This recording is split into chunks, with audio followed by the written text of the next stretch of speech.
When you have sex problems, most of us don't call up our therapist. We don't call up an expert. We call up our friends. And the show is about friends sitting around talking to each other about sex in the way that I know all my friends do in their lives. One of the challenges of doing a show like this is trying to be as honest or as representative as you can be, because otherwise, you know, what's the point?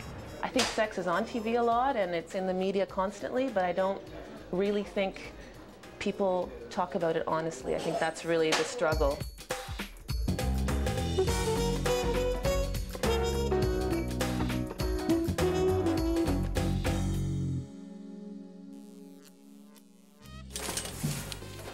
I remember the summer I got boobs. Oh, I was teased so much. I was called flatsy. Oh, my best friend one day said to me, Josie, have you thought about getting a bra? And I begged my mom, and she was like, what's the point? Why do you need a bra? My first experience with boobs was probably void of boobs. It was probably feeling about in an area where there was a plan to develop boobs. This is Minnie, and this is Maxie. We got it all here at my messy bedroom. Yeah, radio dials. Yeah, I'll find station. Yeah, the whole radio thing just doesn't work. I'm not sure why. Do you ever notice how when people tell you wild sex stories, it always happened to a friend of theirs? I still have a little bit of a threesome fantasy. I think I grew up in a large family. I did my share in time. Actually, I have people surprised when I sleep with them and I just want vanilla sex. And I'm like, Vanilla sex. you know, do I have to be wearing a wizard hat? Why do perfectly good girls go bad boy? Why is the sky blue? Yeah, okay, you think you're gonna charm me. I don't think so. Next thing you know, I'm like, I hate that. And sometimes I think I'm so gullible because I will totally fall for somebody who says the right thing, knows exactly how to push my buttons and seduce me. you know. So naive. I know. Do you ever like walk around and tell yourself, okay, I hope that if I bump into him, I look really, really good? To procreate or not to procreate?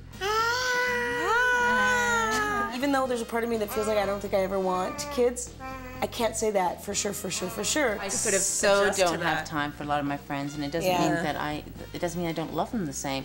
There are plenty of reasons why a lot of us are still having unprotected sex. When it becomes a problem is that if I'm all hot and heavy or randy and realize I don't have any. Sex with condoms is kind of tidy. It is tidy. Instead of the mad rush to the bathroom. It helps me kind of lose my inhibition, and I have a lot more fun knowing that there's this safety net. Like, I swear to you girls, like, never again. So why do women still get married? Especially given the odds. He was a great guy. He was like the best first husband a girl could have. And I will try my hardest to make it last forever. I chose to be married because I love the man I'm with. There's no nice way to break up with someone. Well, what's going on? Like, oh my God. And he's like, oh, well, we broke up. Didn't I tell you? I mean, I've been done pretty badly where someone basically told me that they wanted to sleep with other people. Went to meet him to pick up my mail. Ex. And he was like, I'm like, so what are you doing? Are you getting a new roommate? Well, actually, my ex moved in. So how does it come out? How do the actual words come out? They don't. What's amazing is if you can get to the point where you start to realize what you have done in the relationship that made it not work. I think I'm a better person because of that horrible dump. I understood jealousy for the first time in my life. We have to admit, Clueless. a little clueless when it comes to tantric sex. Tingling up through your body. Ha! Ha! I get more letters from guys worried about the size of their penis than anything else. The average length of a flaccid penis is 3.7 inches. Don't ever you know, say that they have, oh, what an adorable little penis. No. You've never had a guy lose his erection with you? No. There's so much pressure on men in the sex act. It's like how long they last, how big it is.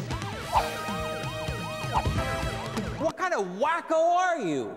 And just who the hell are you? Ugh, I'm an embarrassment to my profession. What is your profession exactly? Good dating girl. She is this wacky superhero that is like always coming to me and asking me to help her with these weird questions she gets from people. So she's always sort of milking me for advice, and then she goes off and gets all the glory because she gets to wear this fabulous metallic blue superhero costume, invade people's bedrooms and make their lives better. I'm here to help. Thanks Sex Dating Girl. You know, sex at its best connects you to somebody else, and a show like this, I think, makes me feel like I'm part of something larger. It's definitely made me think about sex a lot. A lot of us are really confused about sex. A lot of us are really curious about sex. And a lot of us don't have the answers when it comes to sex. I mean, we've been talking about it since the beginning of time, and we'll be talking about it till the end of time. Okay. Okay. Quiet. Okay. Are you gonna shut up? It's a little bright in here, Jones. Oh, sorry. There we go. Ah. Okay. Shut up. Shh, no more talking. No more talking. No talking past here.